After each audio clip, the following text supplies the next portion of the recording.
We face challenges every day. It is sometimes the story and experiences of others around us that provide the fuel that we need to keep pressing forward. I am Jamaican. My name is Collette J-A Smith, daughter of the late evangelist Alpheus Lewis. My story is one of survival, sacrifice, and faith. One that proves that no matter how deep the valley, God is able to lift you up. I spent my early years in Old Harbour, St. Catherine, raised by my grand aunt Jane Wright, a well-respected figure in the community. At the tender age of 7, life as I knew it changed. I left behind the comfort of my grand aunt's home and moved to St. Anne's Bay, St. Anne, to live with my father. For the next decade, my father did his best to raise me, but at 17 years old, I experienced the pain of being virtually abandoned.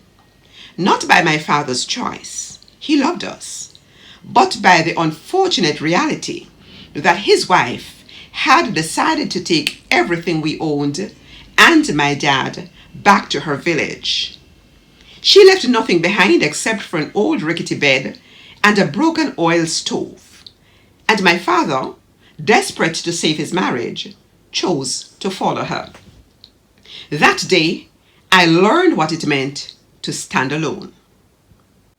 Let me tell you about surviving on my own and learning the hard way.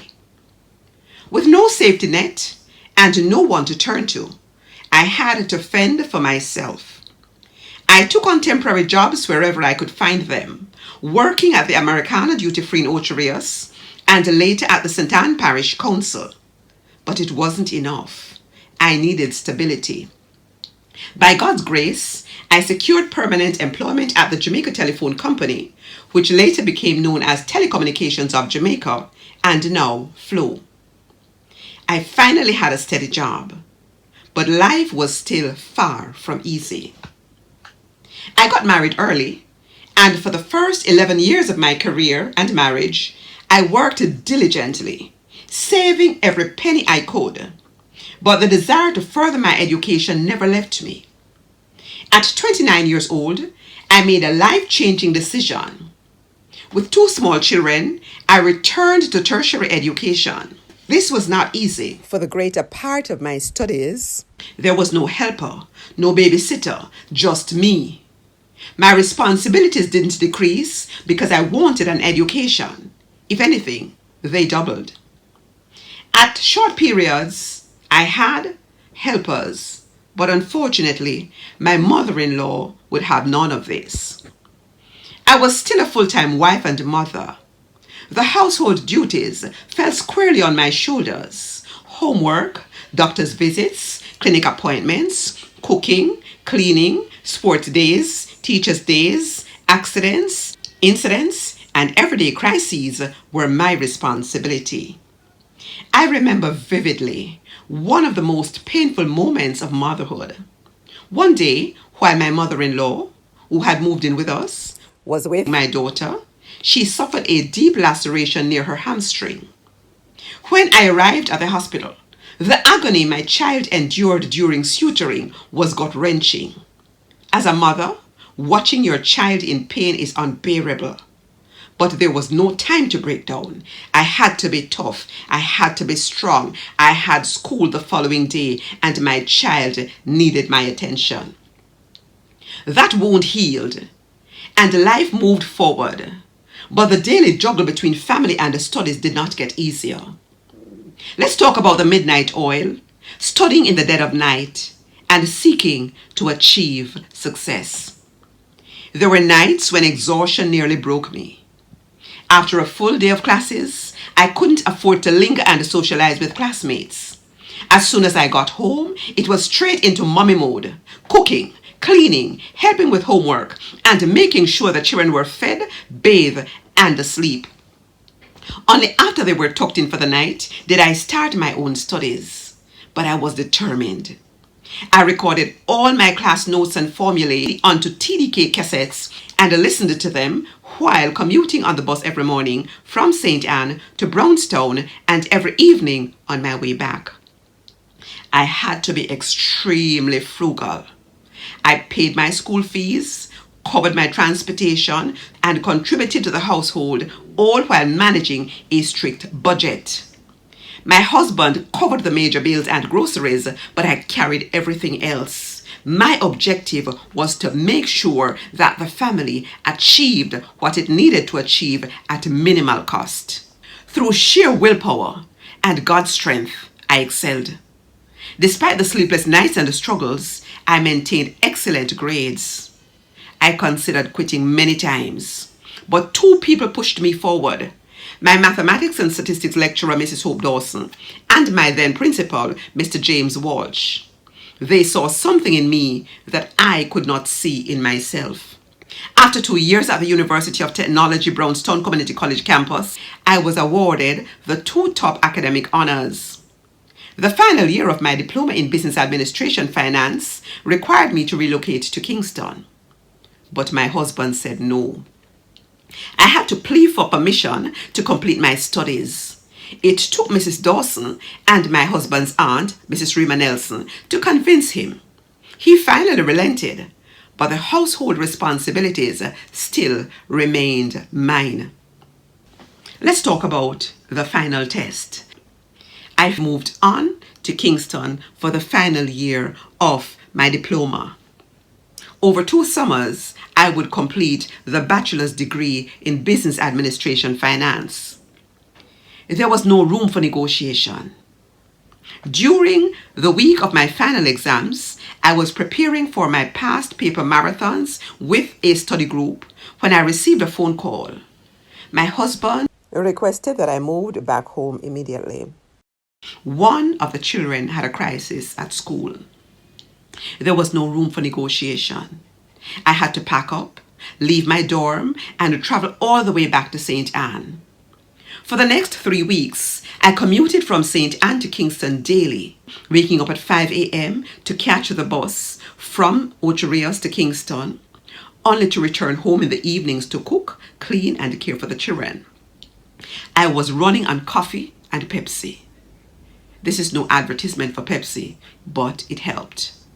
Desperately trying to stay awake so I could study on the noisy bus ride back and forth. And then, by God's miraculous grace, I graduated. Not only did I finish, but I was awarded the University of Technology Bank of Jamaica Award for the most outstanding student in business administration in the year 2000. But life's hardest blow was yet to come. Life didn't get easier. Over the years, I faced breast cancer, the devastating loss of my best friend, sister, and surrogate mother, Joy Louis Richards, and other personal battles too painful to express. I call her my surrogate mother because she was a sister, but she played the role of a mother. Through it all, God has been faithful. My story is proof that no matter what you are going through, abandonment, financial struggles, health challenges, heartbreak, domestic demands, other demands, God will sustain you. My mission is to empower others through knowledge and experience. My journey has led me to a life of impact. With vast experience in corporate leadership, governance, training, and faith-based mentorship, I have authored 7 books to empower governments, organizations, leaders, and individuals. My books that are available on Amazon include The Governance Public Debt Nexus, US $5 to $20, depending on the format. The Art of Effective Leadership, a manual for training leaders, US $2.49 to $18. Unlock Your Future, Dr. Seja's 7-Step Smart Goal Planning Guide, US $6 to $25. A Closer Walk with God, US $12.50 to $17.50. Silent Vows, US $5 to $10. Enjoy Your Singleness, US $10. Overcome imposter syndrome and achieve success, US $5 to $10. My final word to you is, your story, like my story, is not over. No matter how tough your battle is, you can rise above it. If I made it by the help of God, so can you. Trust God. Keep going. Your victory is already written. God bless you. Have a beautiful day. This summary is also presented in Spanish and Mandarin, two languages that I had the opportunity of studying at the introductory level. Listen to the end of this video and you will be able to understand what I have just shared with you in English, in Spanish, and in Mandarin. Have a beautiful day. Biografía personal y presentación de libros de Collette J-A Smith. Soy jamaicana. Mi nombre es Collette J-A Smith, hija del fallecido evangelista Alpheus Lewis. Crecí con mi tía abuela, Jane Wright, una destacada miembro de la comunidad de Old Harbor, St. Catherine, hasta los 7 años. Luego, viví con mi padre en St. Anne's Bay, St. Anne, hasta los 17 años, cuando quedé prácticamente abandonada. No fue culpa de mi padre, quien intentó salvar su matrimonio después de que su esposa se llevara todas nuestras posesiones, excepto una vieja cama destartalada y una estufa de aceite rota. Desde ese momento tuve que aprender a valérmelas por mí misma. Encontré trabajos temporales en The Americana Duty Free en Ocho Ríos y en el St. Anne Parish Council, hasta que la señora Dawson me ayudó a conseguir un empleo estable en la principal empresa de telecomunicaciones de la isla, The Jamaica Telephone Company, que más tarde se convirtió en Telecommunications of Jamaica y hoy es conocida como Flow. Me casé bastante joven y trabajé durante 11 años, ahorrando con esfuerzo para regresar a la escuela a los 29 años, con 2 niños pequeños y un hogar que manejar. No tenía ayuda doméstica la mayor parte del tiempo y las responsabilidades eran abrumadoras. Me encargaba de tareas escolares, visitas al médico, citas en la clínica, cocinar, limpiar, asistir a días deportivos, lidiar con incidentes y accidentes. Uno de los momentos más desgarradores fue cuando mi hija pequeña sufrió una laceración cerca del tendón de la corva y tuve que llevarla al hospital y verla soportar el dolor de las suturas. A pesar de estos desafíos, perseveré en mis estudios en la Universidad de Tecnología, UTEC. Hubo muchas veces en las que quise rendirme, pero mi profesora de matemáticas y estadística, la señora Hope Dawson, y mi director, el señor James Walsh, me animaron a seguir adelante, ya que mantenía calificaciones sobresalientes. Dado que mis responsabilidades en casa no se detenían, desarrollé estrategias para estudiar. No podía socializar con mis compañeros porque el deber me esperaba en casa. En las noches, cuando todos dormían, grababa mis apuntes en cassettes Decca y los escuchaba en el autobús cada mañana y cada tarde en mi camino a Brownstown. Financié mis estudios y pagué mis matrículas sin endeudarme, además de ayudar en el hogar con lo que podía.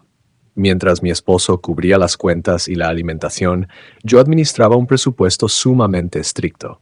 Después de completar los primeros 2 años del programa de administración de empresas en UTEC, obtuve los 2 premios académicos más importantes y estaba lista para mudarme a Kingston para mi último año. Sin embargo, mi esposo se negó a permitírmelo. Tuve que pedirle a la señora Dawson y a su tía, la señora Rima Nelson, que lo convencieran para que me dejara continuar.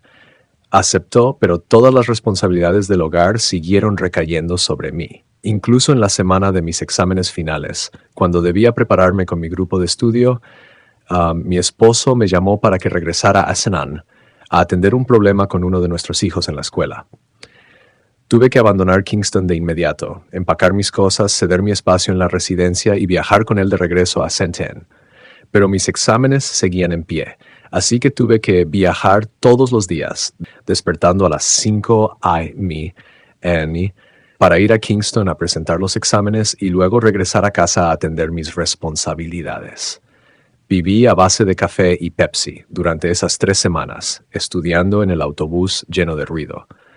A pesar de todas estas dificultades, Dios fue fiel. No solo terminé mis estudios, sino que fui galardonada con el premio University of Technology Bank of Jamaica Most Outstanding Student en el programa de Administración de Empresas del año 2000. Pero mi historia no termina ahí. Más adelante en la vida, fui diagnosticada con cáncer de mama y también tuve que enfrentar la pérdida de mi mejor amiga, hermana y madre sustituta, Joy Louis Richards, a quien aún lloro. Pero en todo, Dios ha sido fiel. Un mensaje de esperanza. A través de mi historia quiero animarte. No importa lo que estés enfrentando, Dios está contigo y te sacará victorioso si confías en Él. A mis libros en Amazon. Con base en mis experiencias personales y profesionales, he escrito 7 libros diseñados para ayudar a gobiernos, organizaciones y personas que enfrentan desafíos similares a los que abordo en mis escritos. Mi misión, empoderar a otros a través del conocimiento y la experiencia. Mi camino me ha llevado a una vida de impacto, con una amplia experiencia en liderazgo corporativo, gobernanza, formación y mentoría basada en la fe. He escrito 7 libros para empoderar a gobiernos, organizaciones, líderes e individuos, disponibles en Amazon. 1. The Governance Public Debt Nexus. 2. The Art of Effective Leadership. 3. Unlock Your Future, Dr. J-A Smith 7-Step Smart Goals Planning Guide. 4. A Closer Walk with God. 5. Silent Vows. 6. Enjoy your singleness. 7. Overcome imposter syndrome and achieve success. Palabras finales. Tu historia no ha terminado. No importa cuán difícil sea tu batalla, puedes superarla. Si yo lo logré, tú también puedes. Confía adelante. Tu victoria ya está escrita. Simplified Chinese. 是个人自传与书籍介绍。克莱特 J.A. 史密斯。我是牙买加人。克莱特 J.A. 史密斯是已故传道人特图阿尔菲厄斯刘易斯的女儿。小时候，我由我的阿姨、祖母简赖特大。她是社后圣凯瑟琳郡旧港镇社区的知名成员。之后，我跟随父亲搬到了圣安湾 basement St. Anne， 在那里生活到17岁个儿，但最终几乎被遗弃。这并不是我父亲的错，他只想挽救他的婚姻，而他的妻子带走了我们所有的财产，只留下了一张破旧的床和一台损坏的煤油炉。从那时起，我开始的自食其力。我先后在奥乔里奥斯的 American 免税店 American 美富人 Elson 圣安议会能飞出来，找到了临时工作，后来说牙买加电话公司 牙买 Telephone Company 获得了正式工作。这家公司后来改名为牙买加电信厂 Telecom Communications， 现在被称为 Flow。我很年轻就结婚了，在公司婚宴，在工作了11年深造后，我努力存钱，最终在正值29岁特时重返校园。那时我已经有了2个年幼的孩子，还要管理整个家庭，而且90%以上的时间都没有家政帮手。这段时间极其艰难，我需要承担受孩子的作业辅导、医生预约、疫苗接种、烹饪、打扫卫生、体育比赛、突发事件和事故 turnout。其中最痛苦的一次经历是我的小女儿腿部肌腱附近严重划伤，不得不去医院缝针。当我看到她在手术过程中痛苦的表情，我的心都碎了。然而生活还得继续，我一边努力维持家庭，一边面对大学繁重的学业。我曾多次想要放弃，但我的数学与统计学讲师霍普道森女士和校长詹姆斯沃尔什先生 James Walsh 鼓励我坚持下去。靠着上帝的恩典 我的使命，通过知识和经验赋能他人。我的旅程让我走上了一条影响深远的道路。凭借在企业领导治理、培训和信仰指导方面的丰富经验，我撰写了他7本书，旨在赋能他政府、组织、领导者和个人。我的书籍可在 Amazon 购买。The Governance Public Debt Nexus。 2. The Art of Effective Leadership. 3. Unlock Your Future, Dr. J-A Smith 7-Step Smart Goals Planning Guide. 4. A Closer Walk with God. 5. Silent Vows. 6. Enjoy Your Singleness. 7. Overcome Imposter Syndrome and Achieve Success. 最后的话，你的故事还未结束。无论你的战斗有多艰难，你都能战胜它。如果我能做到，你也相信上帝，坚持前行，你的胜利早已写下。To book an appointment for speaking engagements or book tour in any part of the world, may contact via Dr. Collette J-A Smith at gmail.com. That's DRCOLLETTEJASMITH at gmail.com, or call 1-876-313-6827. Thank you for taking the time to listen. Goodbye. Adios. 再见.